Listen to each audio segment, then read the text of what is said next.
What's up? Okay, here with another hot take. Okay, not really a hot take, but kind of a hot take. Not a hot take at all. I don't think you know the definition of a hot take, but I feel like it's a quick take, okay? Because I'm like in traffic. Like, I'm on a freeway right now, but I'm stopped because LA does that for you, baby. I also have a huge big gulp because like I'm no longer pregnant, and yeah, the soda pops just taste so good with a big gulp. But then I'm thinking, what if I have to pee, which could be a very real possibility. And I can't just pee in the cup because I could pull over. I guess I could pull over to pee in the cup, but there is like 7 lanes of traffic. There is just like traffic.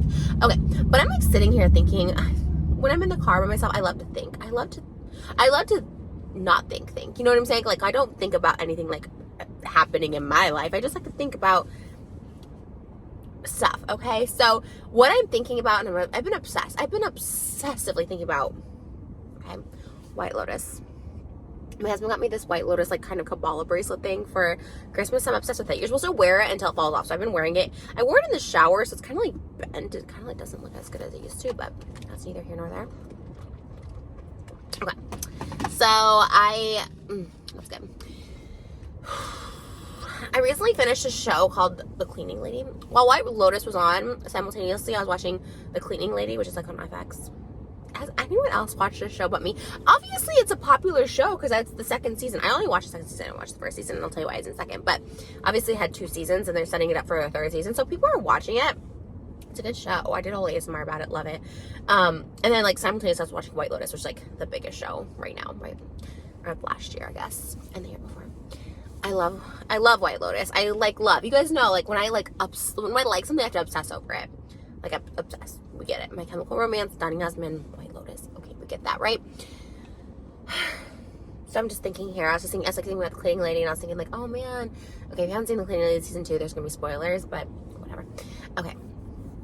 Well, you know what I was thinking? Okay, let me tell you my thought process in the car, okay? Let's talk. I was thinking, so I'm listening to NSYNC. Let's go back. So I'm listening to NSYNC, right? I'm listening to NSYNC in the car. And I was, like, thinking about Lance on TikTok, because I was like, God, I'd really love to harmonize one day with, like, someone from NSYNC. So I was thinking about Lance on TikTok. I'm like, well, he collabs with people on TikTok. And I was like, I was thinking, no, I'd rather, like, if I was to collab with Lance, like, I want him to be, like, in the roles with me and, like, getting food somewhere, you know? I just envision, like, getting food with him and then like harmonizing, but like springing it on him, being like, do you want to harmonize? Never thought that I could live without. How could this be that right here with me? You know, like anyways, that's how I envision it. But then I was like, oh, that could become a series then, right? I get Lance on because that makes sense. I get Lance on, and then I was like, oh, who would be my dream guest? And I was thinking about my ASMR, how I did like I had a podcast ASMR. An ASMR podcast, and I kept saying like my dream guest on that every week. I was like Naveen Andrews, because I have another unhealthy obsession with, no, it's a healthy obsession because, you know, I have like a whole husband and kids. It's a healthy obsession with Naveen Andrews. I love him so much. I first heard of him last year in 2021. Like, where have I been? When I was pregnant, we watched The Dropout on Hulu, which everyone did. It's so good.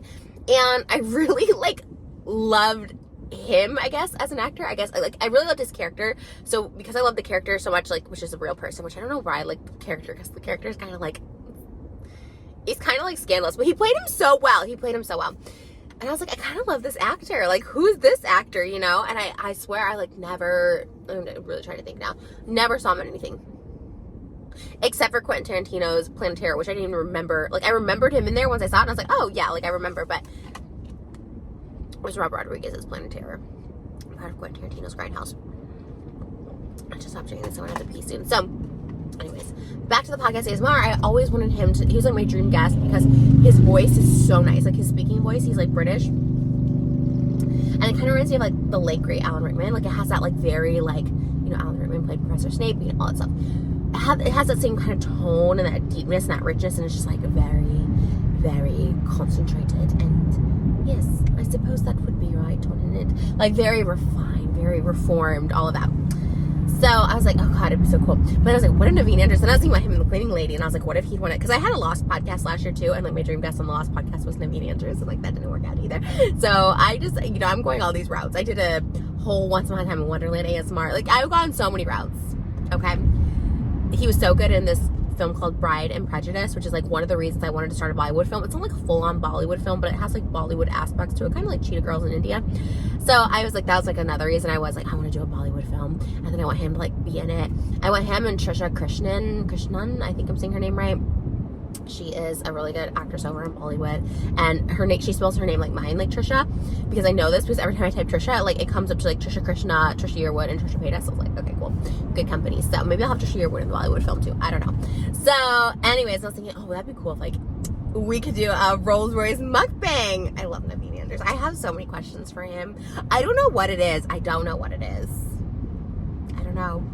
My husband is like literally this, like he just is like goes along with these obsessions of the year, the week, whatever. But Naveen Anders was my obsession of 2021 for sure.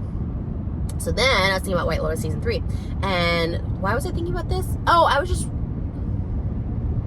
guess I was just thinking about it. But I was just like reading like rumors that it possibly could be in Japan, in Kyoto. Because there's a 4 seasons, I don't know if I'm saying this right, sorry. In like Kyoto, 4 seasons in Japan, because they always film at 4 seasons, which I love.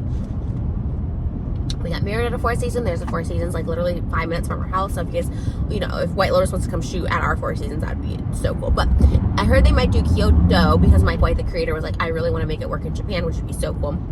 Also, like in season 2, Daphne hints at the Maldives, which would be so cool too. She's like, next year in the Maldives. So I thought that was really cool.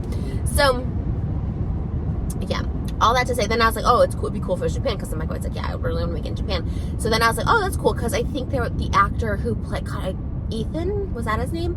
I think he is like part Japanese or something. So like his character, obviously he's like American and stuff like that, but like his character like would go there. I had just read this. I don't know if this is like a conspiracy theory. I don't know what it was. So like, oh, that would be really interesting. So I was like, he would be so good, because they bring back Jennifer Coolidge.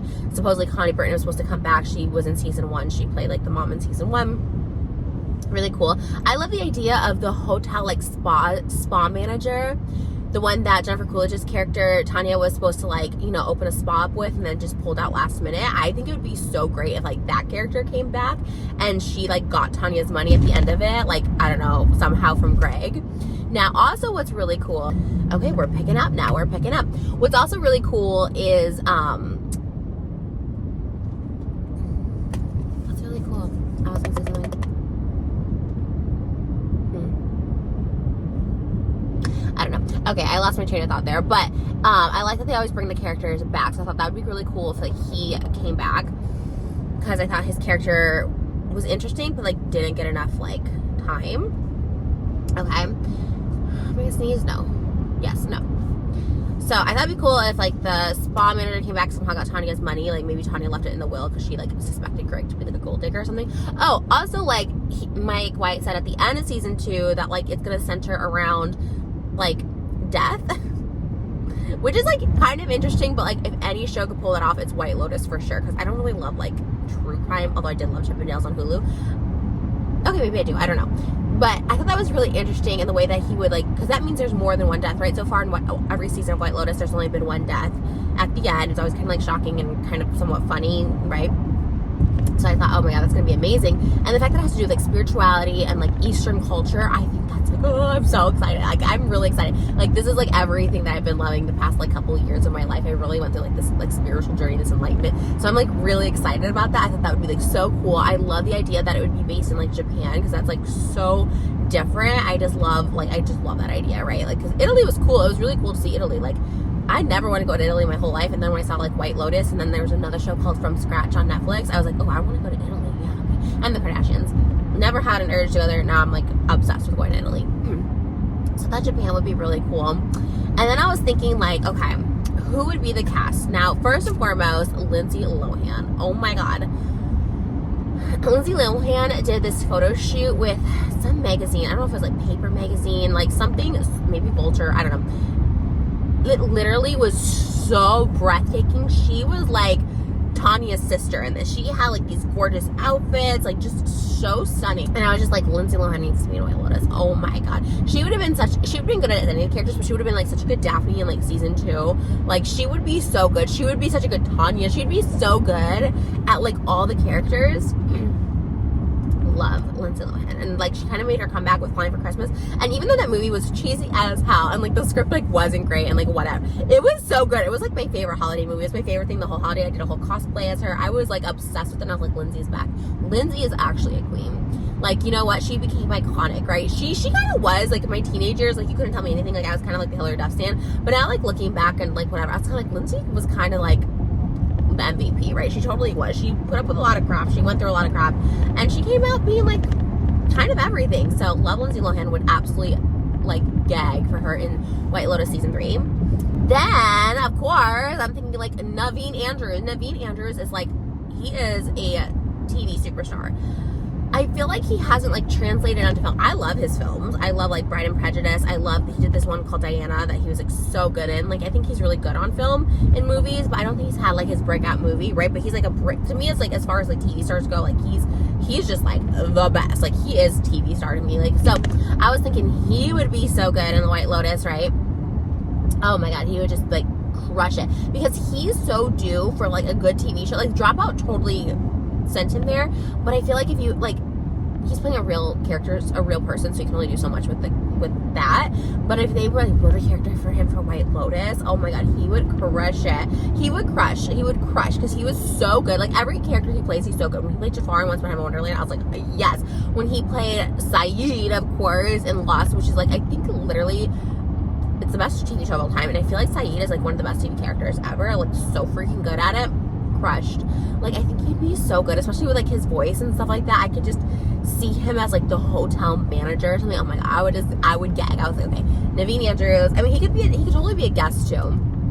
Maybe he could be like Lindsay Lohan's boyfriend. I don't know, something like that. I just think like he really needs a resurgence. You know how like Quentin Tarantino was the one to give like resurgence to like stars in the 90s, like John Travolta, Pam Grier, like David Carradine, he was going to do Burt Reynolds and what's he like gives like stars resurgence. And like I think Naveen Andrews, not that he's like gone anywhere and he works steadily, but I think he needs that resurgence. Like Jennifer Coolidge, right? Jennifer Coolidge is popping off now, and I really think it's because like White Lotus, obviously the first season, even though she's consistently working, she's always been iconic, but I think that's what did it. And so I was like, Naveen, this is what he needs. And he's just like, he would be so iconic in it. He made The Cleaning Lady iconic, and The Cleaning Lady is like not a good show, but it was a good show. Like I don't know if it's just because he was in it or what, but like the dialogue, the sets, everything was a little cheesy for my taste for Cleaning Lady, but he was so good in it. But he could have been like, you know, when they write something good, like Mike White's such a good writer, like it's like Quentin Tarantino being such a good writer, like, and they give that part to someone like that, it's like, oh, it's like magic, you know? So I really think Naveen Andrews. And then I was like trying to think what else. I was like, who else could be in it? I feel like they could have like a pop star moment, especially if they're like in Japan or something like that, like a Britney Spears. Could you imagine Britney Spears being in it? That'd be everything. Like a Britney Spears, Paris Hilton type, I think for sure. I don't know. I'm just like trying to think of like who else I could see in it. I don't know. Maybe me. Literally in my head, I was thinking like, you know what? Maybe I should like wait. Maybe we should like hold off trying to get pregnant until next year. Because like, what if like White Lotus Season 3 has something? Like these are the thoughts that legitimately go through my head. I did it. Oh, I know. Well, it doesn't matter. I can talk about it. I did like an interview like a couple of days ago, and we were talking about like my trolling things of like marrying the cardboard cutout of Brad Pitt. And I told him at the time, you know, I was like single and stuff. I said at the time in my head, I thought Brad Pitt would see that somehow and like want to date me. Like that's the truth of it. Like I knew like it was crazy and weird and it would get attention, but then I thought like maybe Brad Pitt would see that and be like, oh, I actually like that girl. Who's that girl? Let me date her. Like I have like grand delusions, which I don't think is like that bad. I think like it's, you know, I think it's okay to be like a little delusional because that's like manifesting thinking big. You know what I mean? Like when I said I'm on Real Housewives of Beverly Hills, like I was like, oh, she's trolling, she's egging on the rumors, but it's kind of like more like manifesting. Like I never thought I wanted that, but as soon as I saw the rumors on Twitter, I was kind of like, yeah, I could see that. I could see that, you know what I mean? So I think it's good to be a little delusional. And like, but the thing with me, my delusions is like, I actually believe them. Like, you know what I mean? Like, when I started my YouTube channel, I did a bunch of videos about Quentin Tarantino because like I wanted to be Quentin Tarantino. It happened. And I wanted to be in a Quentin Tarantino movie. Hasn't happened yet, but I totally could. Do you know what I mean? Like, so when I do my ASMRs and I do my like the TV show like The Cleaning Lady and like Lost, like I'm thinking in my head like, what if there's a Lost reboot and J.J. Abrams, is that his name? Yes, J.J. Abrams like wants me to be in the reboot of Lost. you know what I mean? Like, I could be Hurley's long-lost sister or something, you know what I mean? So, that's my thoughts while I'm driving. I don't know. I'm obsessed with White Lotus. I kind of did this whole thing. I had a whole White Lotus, like, vlog on our family channel. So, I'm just kind of obsessed with it. I love the idea that it's Eastern culture, spirituality, death. I think that's, like, such a cool topic. I think it's so different. Because, like, there was, like, a lot of sex in this last one. And I guess that was, like, the theme that he said he was going for. But I kind of like it. We watched 2 episodes of Euphoria, and, like, no shade, because this is on HBO Max too, and I hope this doesn't hurt my chances of getting on White Lotus season 3, because I don't want anyone to think I'm, like, trying to, like, talk bad about their other hit show, Euphoria. We tried to watch 2 episodes, and I honestly think I'm just too old. I don't think I'm the target demographic, but we watched 2 episodes of Euphoria, and it was, like, really graphic, and, like, did it feel, like gratuitous? Is gratuitous the word? Gratuitous. Where it's, like, too much. It just feels like a lot. Gratuity. Gratuity is a tip. What's it when it's, like, over the top nudity? Like, it's a little, I don't know. It was a lot. It was a lot. It was, like, really, like, it was, like, really vulgar. I was kind of like, I can't watch this. But, like, when I watch, like, Lotus and, like, the sex scenes, like, those are the sex scenes I used to like as a kid, where I'm kind of like, that's hot. That's hot. You know what I mean? I don't know. But, yeah, those are my thoughts while driving. And also, now I have to pee. I didn't even drink that much of the big gulp, but now I have to pee. So I should probably stop talking and stop and pull over, because there's no way I'm going to make it home, especially with traffic. So what are your thoughts? I don't think this was a hot take, but those are my thoughts. And I guess it's also just, like, why I love being delusional, and why you should be delusional too. I feel like what I've come to in my life is, like, because I've been delusional. I've always saw myself as, like, famous and, like, taking pictures with fans, even though I had, like, no real talent when I was, like, a kid. And now my life every day is just take pictures with, like, people who watch me. Like, every time I go, like, literally to the gas station, literally all the gas stations, I've been stopping at all the gas stations, it's a different story, is, like, people just stopping and taking pictures with me. And I was like, that's pretty cool that I manifested that, because I always visualized that as a kid. I was, like, stop and take pictures with, like, literally at 7 years old, like, pretending to take pictures with, like, fans, like, Britney Spears, like, you know? And, like, that's, like, my life, and I, like, visualized it, and I saw it, and, like, it happened, and I don't know why, because, like, you know what I mean? Like, I don't really do anything. So I thought that's cool. So you can be, like, super delusional. Yeah. Even with my baby, Malibu Barbie, I've been talking about my baby Malibu for, like, literally so long, and I just really feel like I visualized it, and she came. I had a spicy chicken sandwich from the gas station from AMPM, and I'm here for it. I'm here for it. It was really good. It's really delicious. Gas station food's, like, not so bad, you know? I'm going to enjoy this beautiful drive. I was, like, in traffic, and now I'm breezing through. So, the moral of the story is breeze on through life. Breeze on through life. If you haven't seen White Lotus, watch it. It sounds weird. God, this is beautiful. I wish this lighting was on me the whole time. If you haven't seen White Lotus, like, watch it. It's, like, literally the best show ever. And I'm, like, obsessed with it. Like, I think about it constantly. And what the next season will be. I have Google alerts on, so, like, when something new pops up about White Lotus, or, like, there's an interview or something, I, like, watch it. Pretty good stuff, you guys. Alright, be safe. I love you. I'll come back soon with another hot take if I can think of one.